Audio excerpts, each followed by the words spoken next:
আজ আমি আপনাদের মাত্র দুটো উপকরণ দিয়ে মজাদার একটি স্ন্যাক্সের রেসিপি শেয়ার করছি।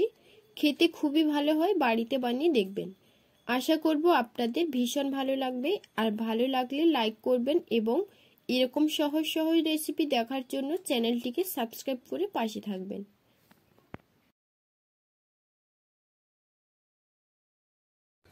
নমস্কার, আমি মলি রান্নাঘরে আবারও একটা নতুন রেসিপিতে আপনাদের স্বাগত।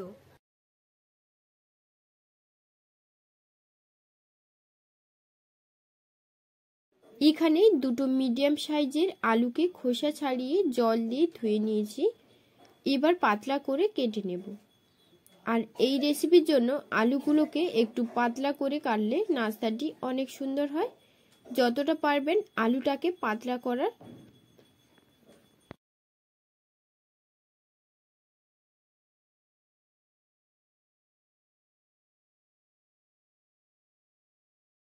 আলু কাটা হয়ে গেলে একদম সরু সরু ঝুরির মতো করে কেটে নেব।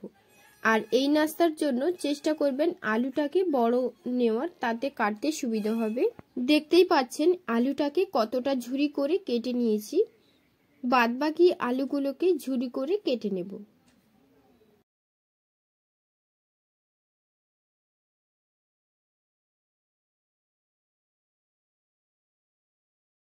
দেখুন সবগুলো আলু ঝুরি করে কেটে নিয়েছি। এবার আলুগুলোকে তুলে একটা পাত্রে কিছুটা জল দিয়ে আলুগুলোকে দিয়ে খুব ভালো করে ধুয়ে নেব। তারপর আরও একটা পরিষ্কার জল দিয়ে আলুটাকে ধুয়ে নেব। আলুগুলো কতটা ঝরঝরে হয়েছে দেখুন। এরপর আলুর মধ্যে কিছু মশলা মেশাবো।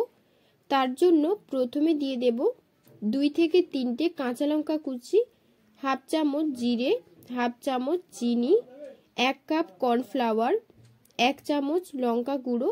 আর লঙ্কা দেওয়ার পর দিয়ে দেব 1 চামচ হলুদ গুঁড়ো। স্বাদ মতো দিচ্ছি লবণ। লবণ দেওয়ার পর দিয়ে দেব 2 চামচ পরিমাণে ধনেপাতা কুচি।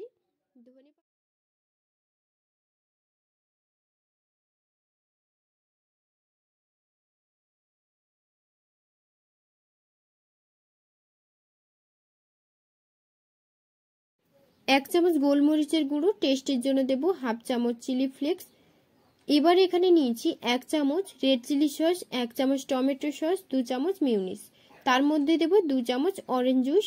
অরেঞ্জ জুস দিলে টেস্টটা অনেকটাই দ্বিগুণ হয়, তো তার জন্য 2 চামচ দিয়ে দিলাম। আপনারা অরেঞ্জ জুসের পরিবর্তে জল কিংবা কাঁচা দুধের মধ্যে অ্যাড করতে পারেন। এবার ভালোভাবে মিশিয়ে নেব। স্মুথ একটা পেস্ট করে নিতে হবে। তারপর আলুর মিশ্রণের মধ্যে দিয়ে দিতে হবে। এরপর প্রত্যেকটি মিশ্রণ খুব ভালো করে মিশিয়ে নিতে হবে। একদম মিডিয়াম ভাবে মেখে নেব। মিক্সড করতে করতে এখানে একটা কথা আপনাদের বলে রাখি।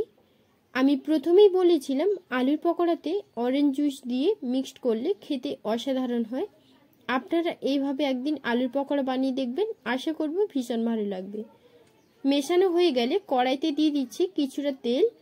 তেল একদম ছোট ছোট করে দিয়ে দেব। দেওয়ার পর আঁচটাকে মিডিয়াম টু লোতে রাখবো, যাতে পুড়ে না যায়। উল্টে পাল্টে ভেজে নেব। আলুটা একটু পাতলা পাতলা করে কাটলে তাড়াতাড়ি ভাজা হয়ে যায় আর খেতেও ভালো লাগে। 5 মিনিট ধরে ভাজার পর তেল ঝরিয়ে পকোড়াগুলোকে আমি তুলে নেব। সেম প্রসেসে আবারও একদম ভেজে নেব।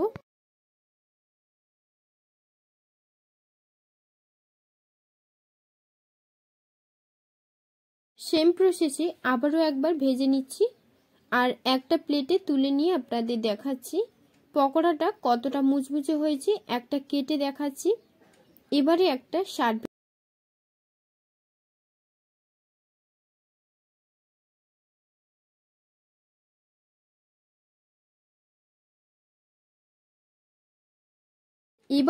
সার্ভিং প্লেটে তুলে নিয়ে ধনেপাতা কাঁচা লঙ্কা দিয়ে সাজিয়ে দিলেই একদম রেডি। ভিডিওটি কেমন লাগলো প্লিজ কমেন্ট করে জানাবেন। ভালো লাগলে লাইক দিয়ে বন্ধুদের সঙ্গে শেয়ার করবেন এবং এরকম ভিডিও আরও পেতে চ্যানেলটিকে